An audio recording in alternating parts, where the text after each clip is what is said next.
y lo siento realmente porque represento a una organización, la Confederación Europea de Sindicatos,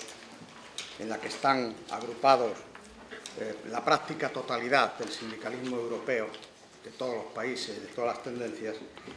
que se ha caracterizado por su convicción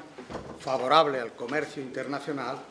y su convencimiento de que el progreso de Europa y la propia fortaleza de la Unión Europea depende en gran medida de su apertura al mundo. No somos proteccionistas, sino que las reservas que ahora voy a expresar tienen que ver fundamentalmente con criterios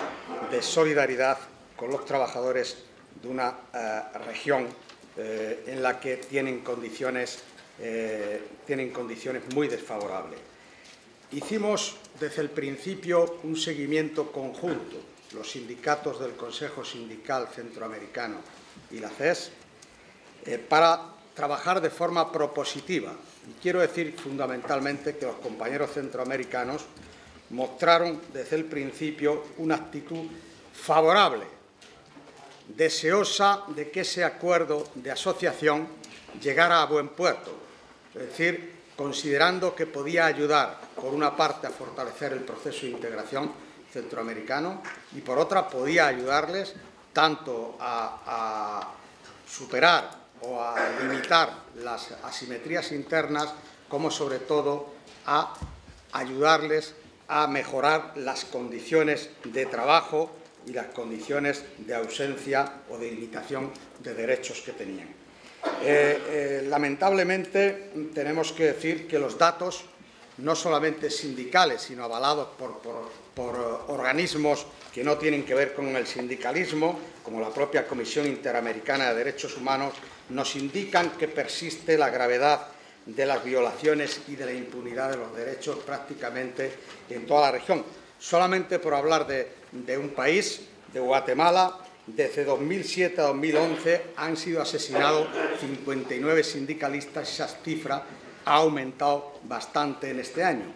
Cabe decir que cuando todos los organismos internacionales han tenido puesta la vista en Colombia como el país de referencia de la violencia contra los sindicalistas, hoy día mueren asesinados más sindicalistas en Guatemala que en Colombia y mueren asesinadas más mujeres en Guatemala que en México, que es el país de referencia, desgraciadamente, para muchos medios de comunicación. La tasa de afiliación, y esto es válido en este contexto de represión y de temor, la tasa de sindicalización en Guatemala y en la práctica totalidad de los países ha descendido del 9 al 2%. Entonces, es por ello que los sindicatos centroamericanos hicieron un esfuerzo para exigir garantías, no solamente de que se iban a meter dentro del contenido del acuerdo garantías de cumplimiento, por ejemplo, de los convenios de la OIT, sino sobre todo que se iba a obligar a los gobiernos a implementar políticas de promoción del empleo decente, políticas de promoción de defensa de la labor de los defensores de los derechos humanos y del movimiento sindical. Tenemos que decir que elaboramos un capítulo social, no nosotros, sino encargado a dos prestigiosos institutos, y los asumimos, los sindicatos centroamericanos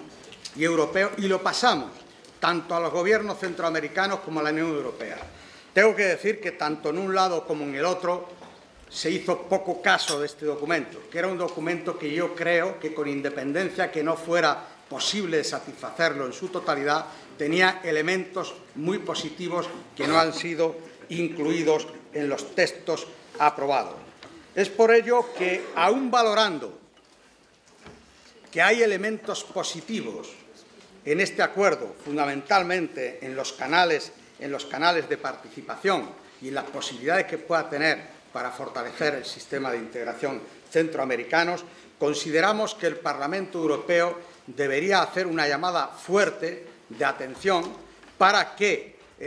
se implementen, se garanticen de aquí al futuro, se garanticen que estos organismos que se han creado, que estamos de acuerdo con ello, el Foro de Diálogo de la Sociedad Civil, el Comité Consultivo Mixto, los comités y subcomités se puedan crear, que fundamentalmente no solamente se creen, sino que realmente tengan garantías de funcionamiento y de eficacia y que tengan carácter ejecutivo en sus denuncias y en sus demandas. Nada más y muchas gracias.